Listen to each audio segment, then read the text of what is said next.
May 14, 1935, 4:47 a.m. Hungry Mother State Park, Virginia. Foreman James McClellan watches 72 bulldozers idle in formation across 300 acres of Appalachian wilderness.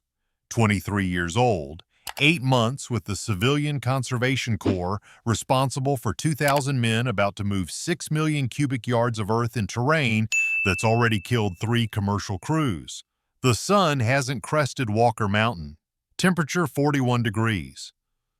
McClellan's clipboard lists every piece of equipment, every man, every potential failure point. At the bottom, in his own handwriting, 0 acceptable losses. 2 years earlier, the United States was bleeding jobs at a rate of 12,000 per day. 1 in 4 men stood unemployed. Banks failed at breakfast. Farms foreclosed by lunch. In March 1933, Franklin Roosevelt took office and signed Executive Order 6101 37 days later.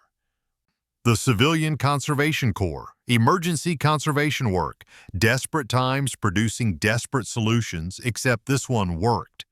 The idea was simple in theory, brutal in execution. Take unemployed young men, ages 18 to 25, later expanded to 17 to 28, put them in work camps, pay them $30 monthly, send 25 home to their families, use them to rebuild America's ravaged landscape. Roosevelt wanted 250,000 men in the field by summer. His advisors said impossible. The Army said they could house them, barely. The Forest Service said they could work them. The Department of Labor said they could recruit them. Nobody said it would be safe. Camp Roosevelt, Virginia. The first CCC camp established April 17, 1933. Capacity, 200 men. They arrived in civilian clothes, most owning nothing but what they wore. The Army issued them uniforms, not military, but close enough. World War I surplus, mostly. Tents until the barracks were built, which the men built themselves, learning carpentry while constructing their own housing. Efficiency born of necessity.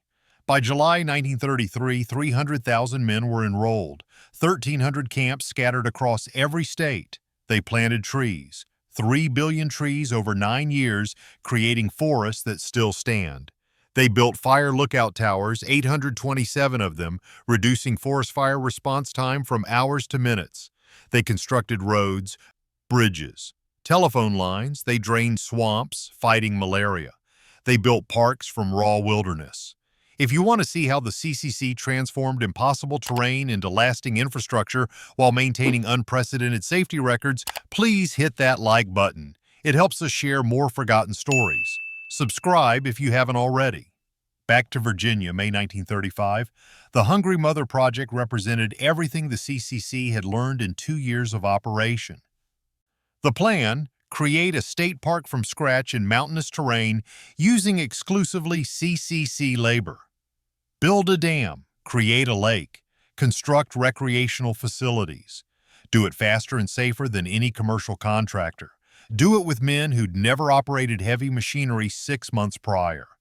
McClellan's crew came from Pittsburgh, Philadelphia, Baltimore. Factory workers before the factories closed. Dock workers before the docks went silent. Students who'd abandoned school when their families needed income. Average education, 10th grade, average mechanical experience, changing a tire. Now they operated Caterpillar 60 tractors, Marion steam shovels, International TD40 track layers. The transformation didn't happen accidentally. Technical training started day one. Every CCC camp included vocational education, 4 hours daily minimum. Men learned surveying, reading blueprints, operating equipment, safety protocols. The Forest Service provided instructors. The Army provided discipline. The combination produced craftsmen. At Hungry Mother, the equipment operators had completed 16 weeks of training before touching a bulldozer. The surveyors had studied trigonometry, elevation mapping, grade calculation. The safety officers had memorized every regulation in the manual, then written their own. 0 deaths wasn't optimism, it was mandate. The CCC maintained injury and fatality statistics with obsessive precision. In 1933, commercial construction averaged 14 deaths per 1,000 workers annually. Mining, 31 per 1,000. The CCC that first year with untrained workers in dangerous conditions, 2 per 1,000. By 1935, 1.4. The Hungry Mother Project aimed for 0 because they'd developed the systems to achieve it. Equipment inspection. Daily, before operation documented. Operators worked 4-hour shifts maximum. Fatigue killed faster than inexperience. Every bulldozer had a spotter trained in hand signals, positioned where the operator could always see them. No exceptions. Slopes exceeding 30 degrees required winch assistance. Fuel handling followed protocols stricter than military specification. Fire extinguishers mounted on every machine inspected weekly.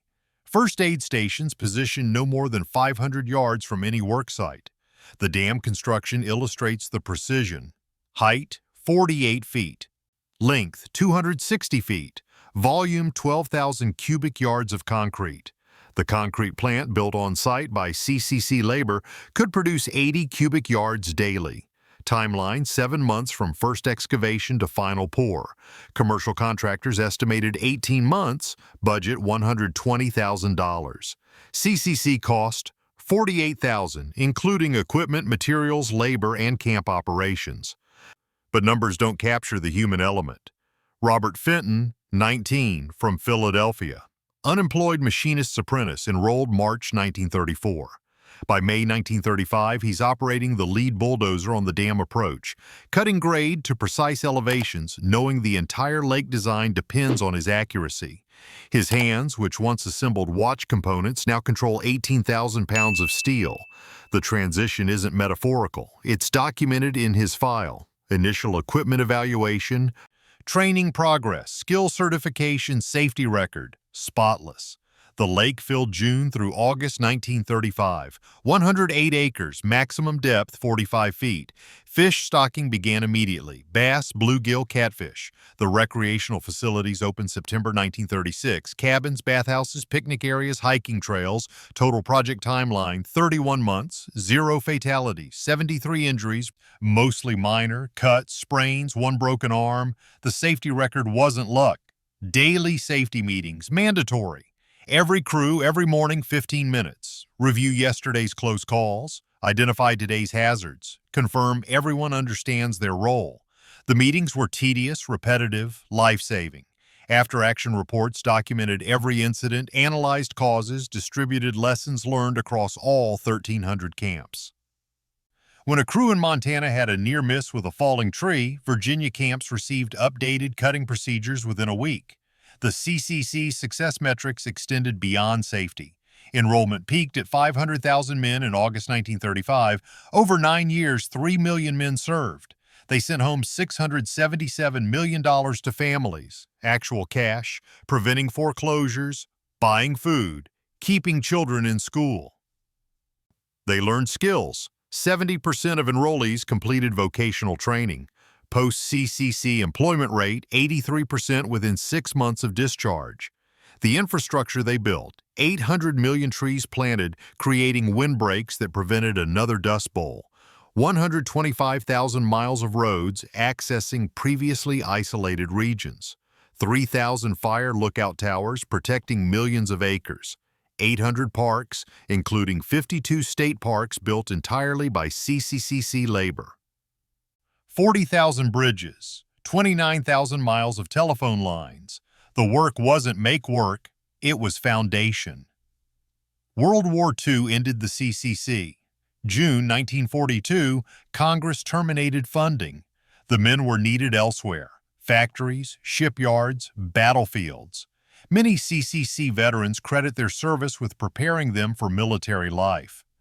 The discipline, the teamwork, the technical skills. Eisenhower later said the CCC gave America an army of trained, conditioned men before the war started. That wasn't its purpose, but outcomes rarely respect intentions. James McClellan served until the end, rising to camp superintendent. After the CCC, he joined the Forest Service, eventually supervising the same Virginia territory he'd helped develop. He kept his Hungry Mother clipboard until he died in 1978. His daughter donated it to the Park Museum. You can see it still, the equipment lists, the safety protocols, the notation at the bottom. 0 acceptable losses. Hungry Mother State Park received its millionth visitor in 1967. Today, it hosts over 200,000 annually. The lake, the dam, the cabins, all still functioning, still serving. The trees the CCC planted are now 85 feet tall. The roads they built carry traffic daily. The legacy isn't abstract, it's physical, measurable, enduring. The lesson extends beyond infrastructure.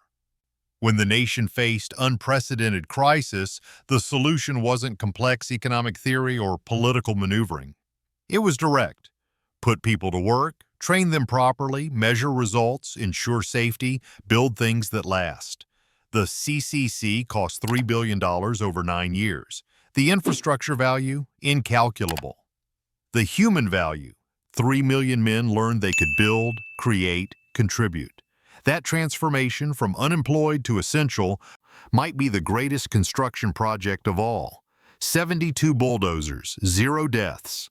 Not because the work was easy, because the planning was meticulous, the training was thorough, the safety was paramount, and the men, young, inexperienced, desperate for purpose, proved capable of extraordinary things when given proper tools and clear expectations. If this story moved you, please like and subscribe. Your support helps us preserve these histories. Tell us in the comments where you're watching from.